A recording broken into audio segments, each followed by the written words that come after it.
Ku perlukan juru selamat agar jangan ku sesat.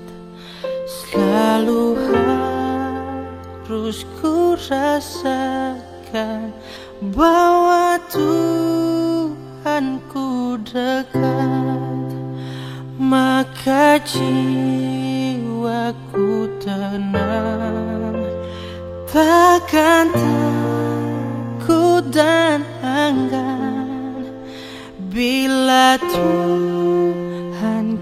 membimbingku di malam pun tentram. Shalom,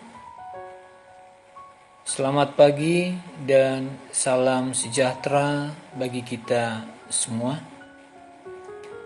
Bapak, Ibu, Saudara yang dikasihi Kristus, sebelum kita mendengarkan firman Tuhan, terlebih dahulu kita berdoa. Segala puji dan hormat kami panjatkan kehadirat-Mu ya Tuhan, atas segala kebaikan dan penyertaan Tuhan atas kami. Tuhan memberikan kami napas kehidupan dan kesehatan sampai saat ini. Tuhan, pada saat ini kami akan mendengarkan sebahagian dari firman-Mu. Buka hati dan pikiran kami, agar kami dapat mengerti akan firman-Mu dan dapat melakukannya dalam kehidupan kami sehari-hari. Berfirmanlah Tuhan, kami sudah siap mendengarnya. Dalam nama Tuhan Yesus Kristus, kami berdoa dan mengucap syukur. Amin. Firman Tuhan yang menjadi renungan buat kita hari ini tertulis dalam Filipi 3 ayatnya yang ke-7. Tetapi apa yang dahulu merupakan keuntungan bagiku, sekarang kuanggap rugi karena Kristus. Demikian firman Tuhan. Bapak, Ibu, Saudara yang dikasihi Kristus, dalam kehidupan ini setiap manusia selalu menginginkan keuntungan dan menghindari kerugian. Setiap manusia selalu menginginkan dan mengharapkan untuk mendapatkan keuntungan, memperoleh laba, mendapatkan kemujuran ataupun kebahagiaan, atau memperoleh manfaat atau faedah dalam segala aspek kehidupannya, baik dalam usaha, pekerjaan, keluarga, ataupun yang berhubungan dengan status sosial dan kedudukan dalam masyarakat.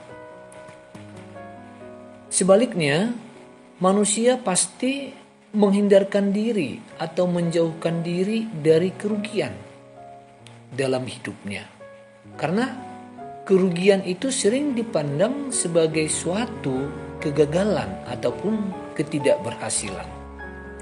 Bapak, Ibu, Saudara dalam Kristus Yesus, dalam perikop ini kita mau melihat bagaimana Rasul Paulus memandang apa yang dahulu merupakan keuntungan baginya sekarang dianggap sebagai suatu kerugian.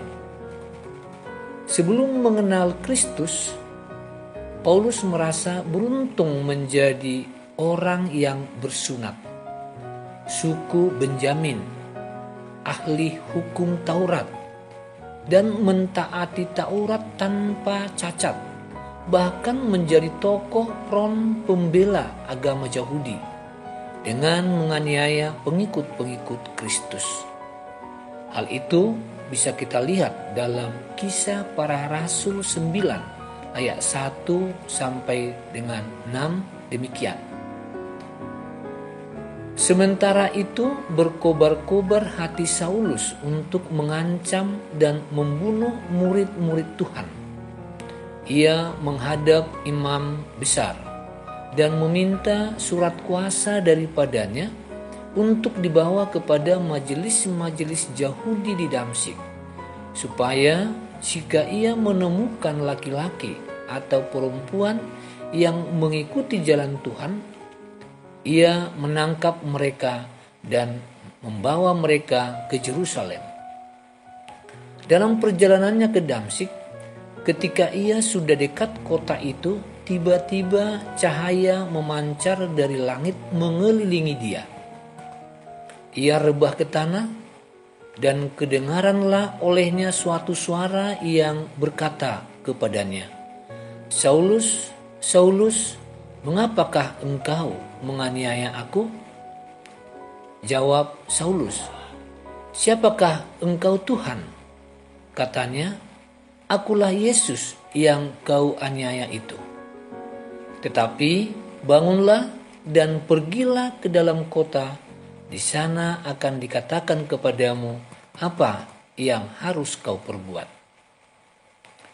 Kita sudah melihat bagaimana hal-hal lahiriah yang patut dibanggakan oleh Paulus. Hal-hal lahiriah yang dimiliki Paulus yang dianggap sangat menguntungkan hidupnya. Namun akhirnya ia menganggap itu sebagai kerugian. Dalam situasi ini, Rasul Paulus mengalami transformasi atau perubahan, yaitu perubahan cara pandang dari cara pandang sebelum mengenal Kristus ke cara pandang setelah mengenal Kristus. Setelah bertemu dengan Kristus, Paulus dicerahkan dan mendapat penglihatan dan cara pandangnya berubah total. Semua kebanggaan yang lama yang dimiliki itu dianggapnya kerugian dan sampah dibandingkan dengan pengenalannya akan Kristus. Paulus tidak mengatakan apa yang telah kulakukan pada waktu lampau dia tidak lagi lakukan sekarang. Tidak. Paulus berkata, tetapi apa yang dahulu merupakan keuntungan bagiku, sekarang kuanggap rugi karena Kristus. Cara dia menilai dan memandang sudah berubah. Sebelumnya menilai dari sudut pandang pencapaian secara manusia di dunia atau secara duniawi. Sekarang melihat dengan lebih tajam dan mulai melihat dari sudut pandang Allah ataupun sudut pandang religius. Bagaimana kita menerapkan ajaran Rasul Paulus ini dalam kehidupan kita? Paulus menyebutkan bahwa dia menganggap segala sesuatu sebagai rugi, berarti dari titik itu dan selanjutnya, artinya dari saat mengenal dan mengikut Kristus, apa yang dimilikinya tidak lagi miliknya, tapi merupakan milik Tuhan. Dalam hati kita, apakah ada yang kita anggap sebagai keuntungan? Apakah talenta alamiah yang kita miliki, kecantikan, pengetahuan, kekayaan, ketenaran, status sosial, dan sebagainya? Karena itu milik Tuhan, maka mari kita pakai itu seturut kehendak Tuhan dan untuk memuliakan nama Tuhan.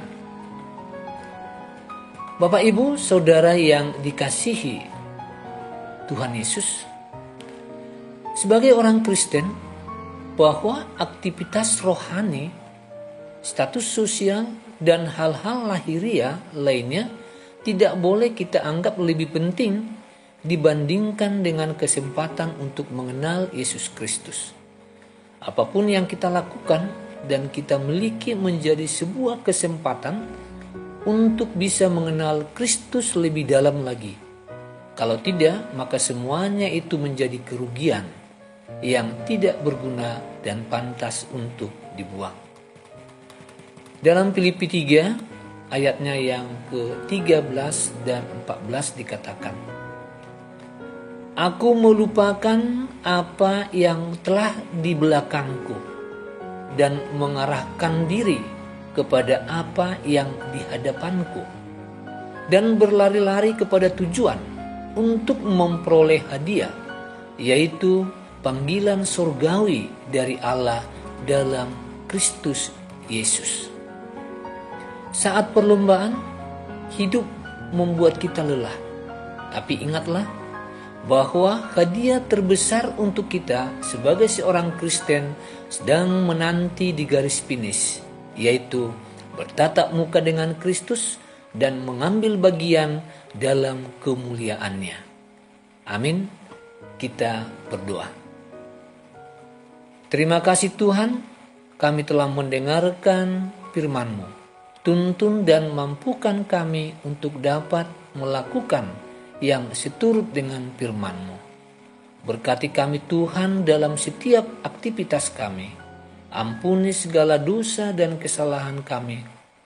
Dalam nama anak-Mu Tuhan Yesus Kristus, kami berdoa dan mengucap syukur. Amin.